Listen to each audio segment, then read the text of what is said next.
Good morning.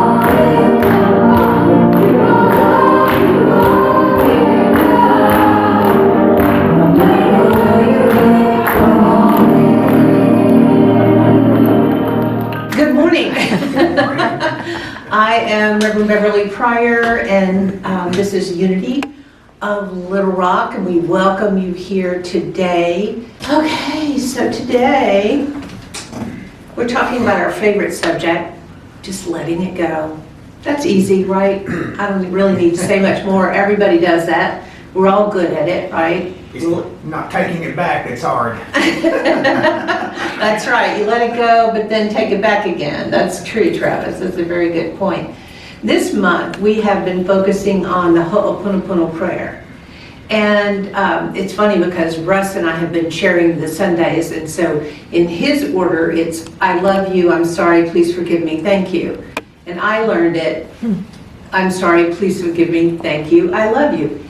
The fact is, it doesn't matter in what order that you use these beautiful phrases.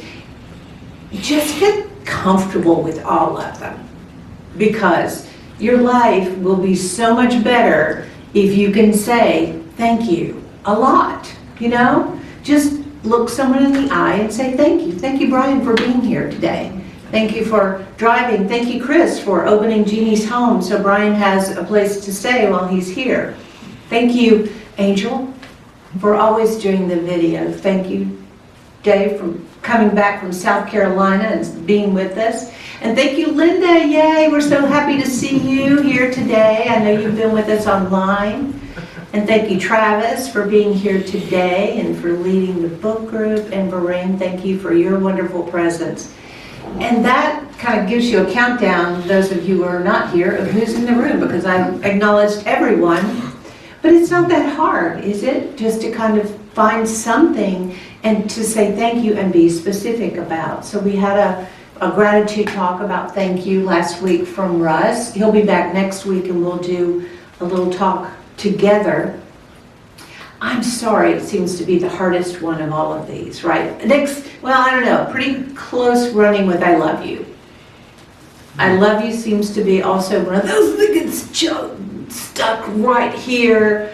Or, you know, you can say it to the dog, but not your brother. You know, I mean, it's just one of those things that I didn't grow up with it freely shared in my family of origin. So as an adult, once I learned that I could say it to anybody I wanted to, anytime I feel like it, I do say it. And you know what? My siblings and I say it to one another now. And, you know, other people in my family, we have overcome that lack of languaging of love. But the words are empty without action. That's the whole point of Jesus's teaching, is to activate in your consciousness and your way of being, to be love in the world. And of course, asking for forgiveness. That's another one. I'm sorry is hard, but actually asking someone to forgive, knowing that they could say, no, I'm not ready, I don't want to. You are worthy of my forgiveness. But here's the key. Forgiveness is never for the person who's receiving it. It's to free the person who thinks they are owed an apology.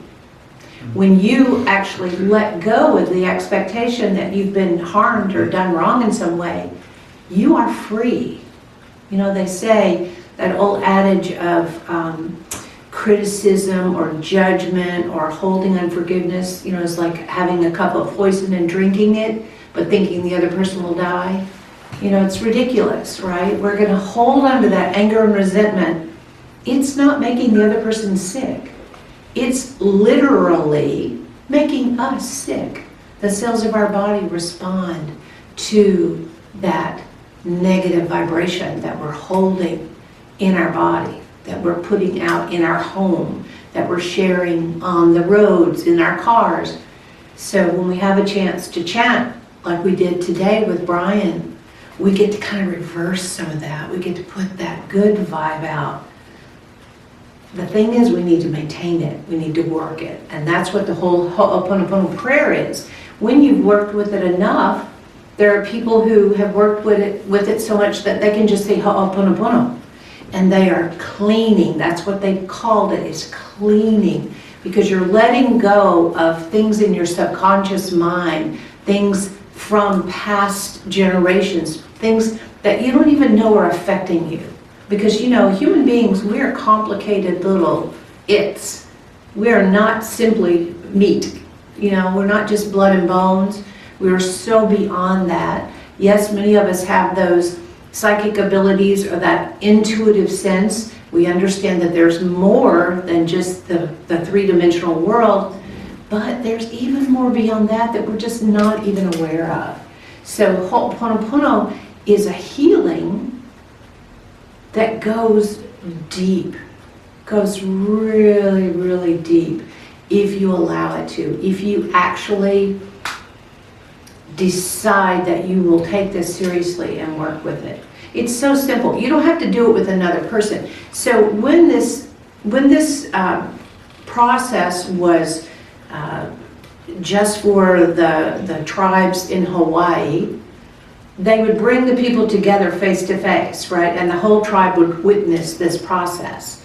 But this lady named Morna, who she created and did teach until she passed away, the self-I, capital I, identity process, which incorporated Ho'oponopono and some other prayers that we've been working with on Wednesdays.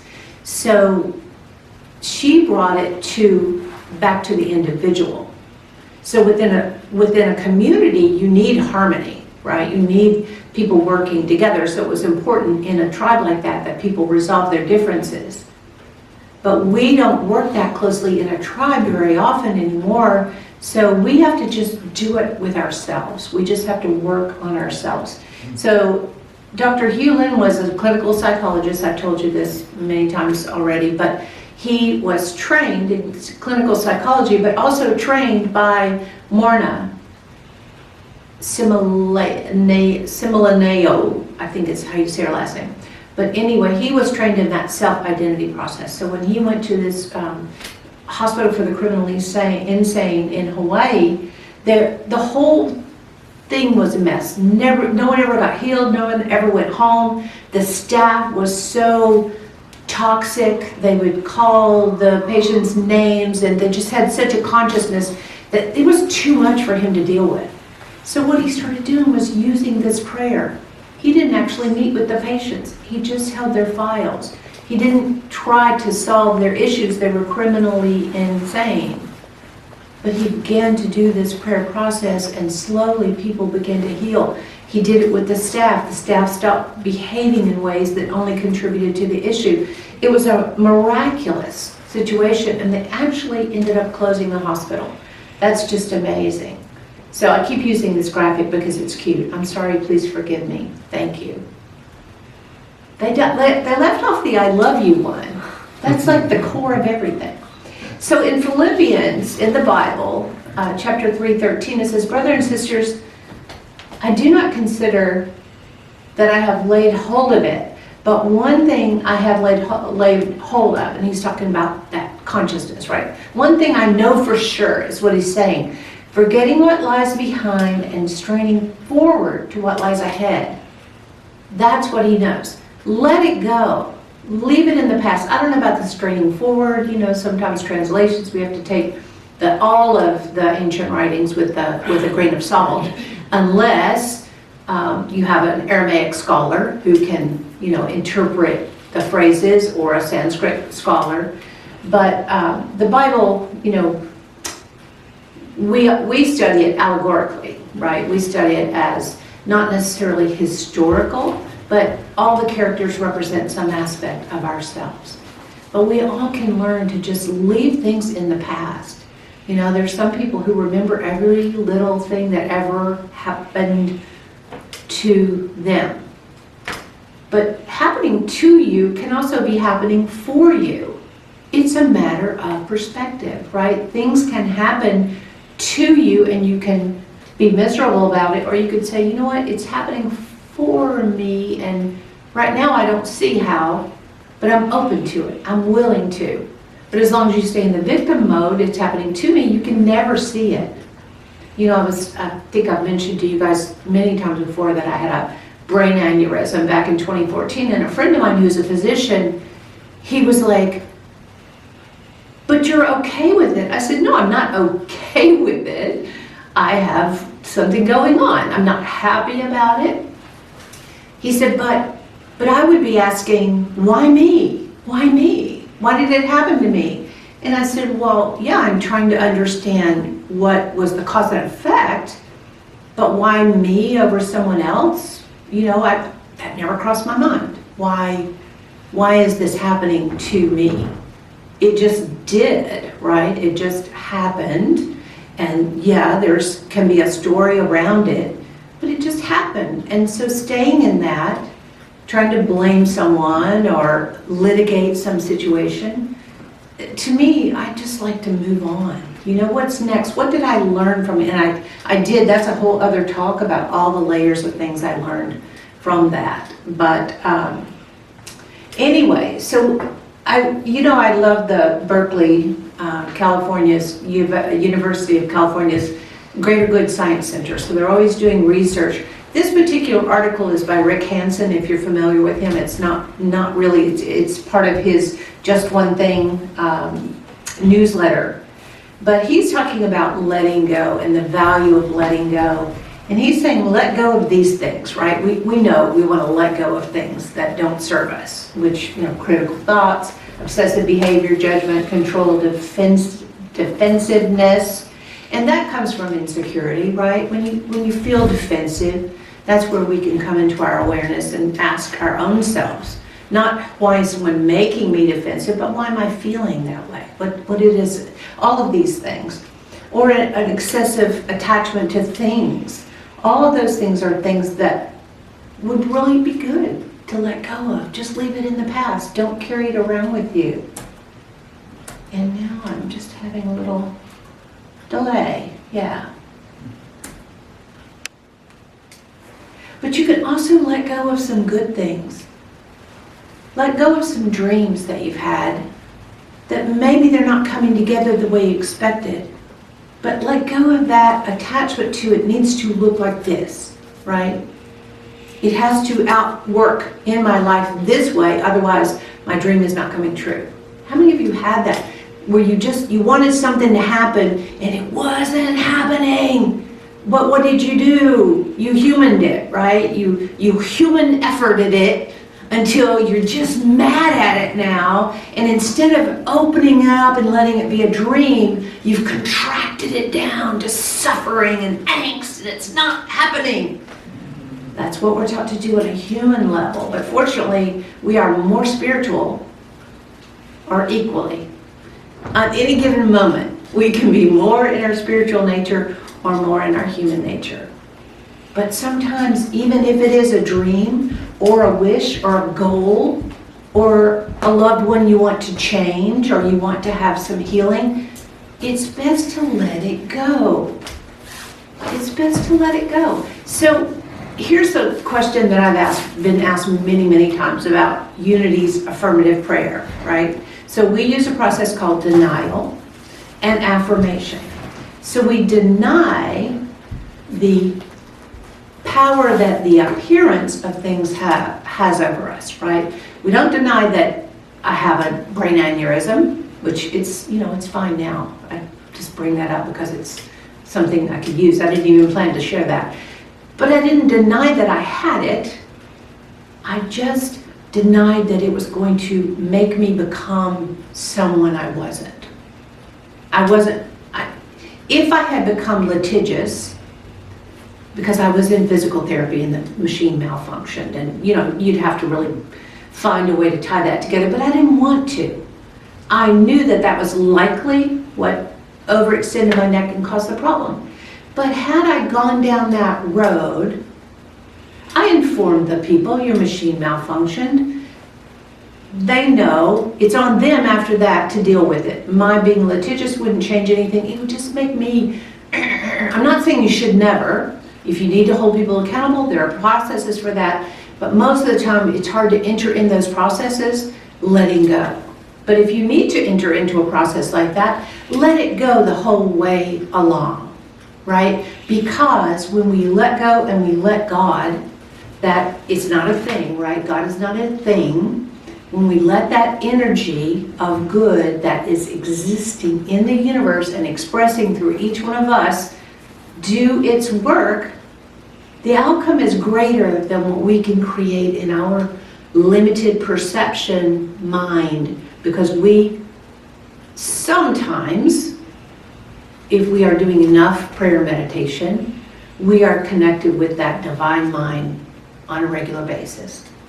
But most of us, we do our meditation time, and probably for about 5-10 minutes, we're in that nice, but then, somebody left a dish in the sink, or somebody, there's a dog is barking, or whatever it is, and we just kind of get shifted away from that knowing that everything works together for good.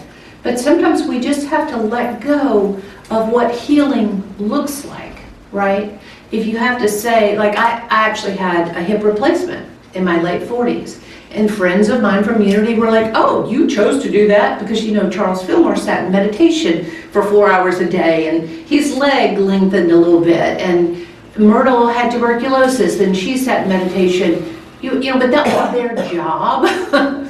And I had a corporate job at the time, and I knew, yes, it is possible to heal the human body if you are in the right consciousness.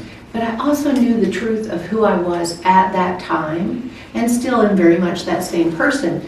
I was going to focus much of my day on my job, and I would not be able to do the prayer meditation that would be required. That's just the truth of it. So I took the divinely inspired medical intervention of having a beautiful titanium, ultra slick model put in my hip. Now, some people thought that was like a failure, right? Oh, you took the medical intervention. Yeah, I did. Yeah, I did. Because I had to understand my own limitations, right? What is the best, right, next thing for me to do now? And sometimes it is to go sit in meditation, and sometimes you got to do what you got to do and pay your bills and earn some money and make that choice. And that's what I did. But it's not for anyone outside of me to judge my choice, right? I was able to do more yoga poses after I got my new hip than I could before. So for me, it was a win. But letting it go, what is something in your life that you could let go of that would free you right now, today? Is it some kind of outcome you must have? There are people in this room who are very politically active, and you're going to do everything you can to encourage people to vote in the way that you feel is best for the society overall. But when it comes right down to it, you don't have any control. You have influence in your vibration into the world. That's the truth. You can put that out there, that the right thing for everybody concerned, but do we know what that is, right? So back to the affirmations and the denial. So we deny the appearance of the situation, but we affirm truth. And what we know is that there is truth. There's perfect healing, perfect health, perfect relationship, perfect, not in the textbook form, but perfect for us. For us to have our peace of mind, our happiness, our joy. But sometimes we think it should work out a certain way, and honestly, we don't know anything. We have to trust that divine intelligence of the universe knows more than we do. So letting it go is just a moment-by-moment thing. It is for me. I've told many of you, and Brian knows this because I had invited him to stay in my guest room, and then I had to renege because I have a lot of family who are staying with me. And it's not easy. That's the truth. It's not easy for me to have a house full of people all the time. Some of them are there every day, and some are every other week. I'm having some really strong feelings at times, and I'm examining every day how I'm feeling and what could I say, what should I say, what's the highest to be said, and I just keep asking for guidance on, okay, make me aware, I'm willing to be aware of my own limitations in this situation, because I might want things to be a certain way, I might. But then again, I have to just let it go, right? I made the invitation, come and stay in my home. I didn't put any, okay, here's how it's gonna be. I didn't do that. I kind of wanted to, but I chose not to. So it's on me to let it go every day, every single moment, some days. So here's what we have to know. This is what makes letting it go palatable for our human nature. You know what rhizome is? It's that interconnected, under the ground root system. Grass has it. I think bamboo has it. But soybeans, yeah. So there's a lot going on that you cannot see, right? Even if you planted the grass or you planted corn or whatever you might have planted, it doesn't pop right up, right? You have to wait. And sometimes you might plant a seed of something you think is going to come up. Well, corn's pretty easy because you know what corn looks like. But other little, let's say you planted what you thought was going to be kale, but it comes up Brussels sprouts. I don't know what the seeds, all those little seeds look the same to me. But sometimes what you need for lunch today is kale. Not that you're going to have it today, you're going to have it in a few months. But what good would it do to go dig it up and start trying to look for the roots, right? You have to trust that root system is the foundation and it's growing, because why? Because we know that's what nature does, right? If we're giving it sunshine, we're giving it water, it's going to grow. If we're doing our prayer and our meditation time, our consciousness is going to rise. Just sitting in nature allows our consciousness to rise. We just get out of our way. If we can just sit and appreciate the sound of the birds. Do you have that Merlin app on your phone? It's the University of Cornell ornithology department. So you could go outside, because I have a ton of birds that chirp. I go out and I just turn on the sound identifier and it listens to all the bird sounds and it tells me what birds are in the trees. I can't see them, but I can watch it. So I can say, oh, that's the cardinal sound. That's the robin sound. And I don't know about you, but I am thrilled by it. Sometimes I think it was a little bit, maybe it must have been a heavy migration day. I had like 19 different types of birds singing to me in the morning. Today it was only 4. But I didn't spend 10 minutes recording it. But things like that, when you can just let yourself be connected with nature and just know the perfection of that, you allow your consciousness to rise. And so when we know that prayer works, you can't attach yourself to a specific outcome. I know that healing looks like this. I know that wealth looks like this. I know that prosperity has a name and it looks like this. You have to say, I know I'm prosperous. I have the consciousness of prosperity. Come from Mary Morrissey. I've been in some of her programs, and she says you can't get to your dreams, you have to come from them. You have to come from that consciousness. So if you let go and you let God, again, not the old gray-haired guy sitting on a cloud, right? It's that energy, what the quantum physicists call the field, that connectedness happening all the time. Let go and let that do its work. Now the double-edged sword of that is we are going to outwork at the level of our consciousness from which we operate the majority of the time. So that is a big responsibility, because you might say, I want more peace, but you're criticizing and even if you're just only doing it to yourself, right? You've got to come for that consciousness of peace to see more peace work out in your life. So this is our little bud coming up. But we don't know what it's going to look like always. We can't, that's the let go, let God part, right? We can pray a specific prayer. You have to be specific, and you have to let it go, which sounds like a contradiction, but it's more of a process. I'm going to get in my mind what I would like to see that I think would bring me joy and peace and happiness, and I have to let go of how that works out. And I have to trust and believe that it is working out. Say, let's use the example of my house again. So I might think I know what my peaceful home would be like with all these people living in it.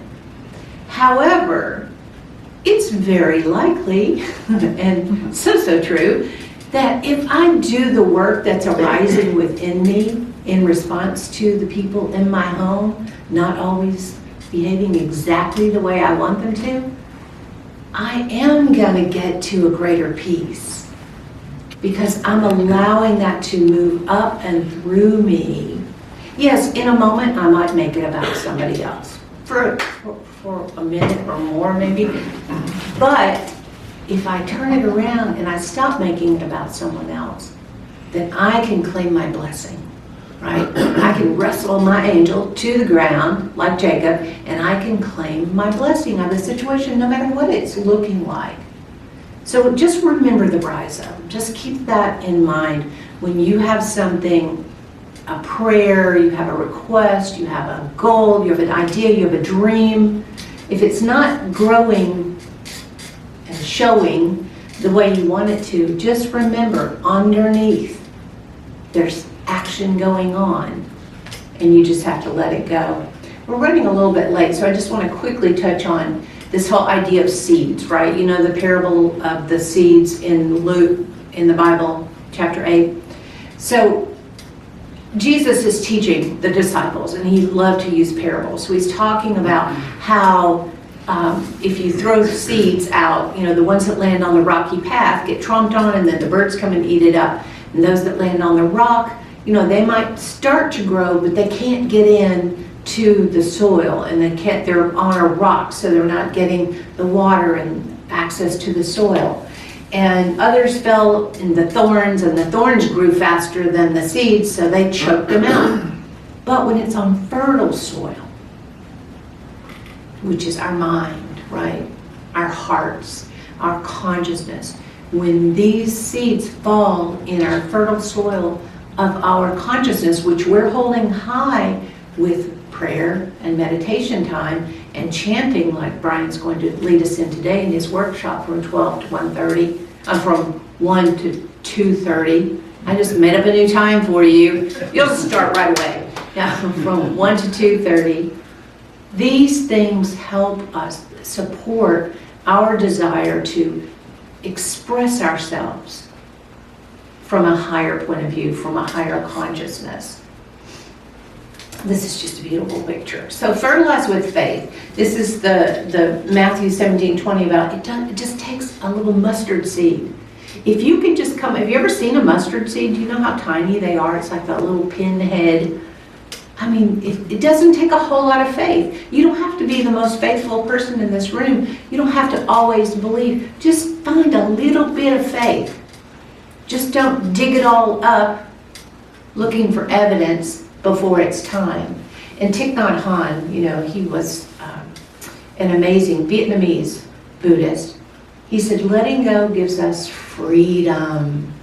And freedom is the only condition for happiness. Freedom is the only condition for happiness. If in our heart we still cling to anything, anger, anxiety, possessions, whatever it is, an idea, a dream, anything that we hold too tightly, we'll be like the thorns ourselves. We'll choke it out. We cannot be free unless we let go. So remember the Ho'oponopono prayer. It's about yourself. I'm sorry. Please forgive me. Thank you. I love you. It's cleaning for yourself so that you can be free.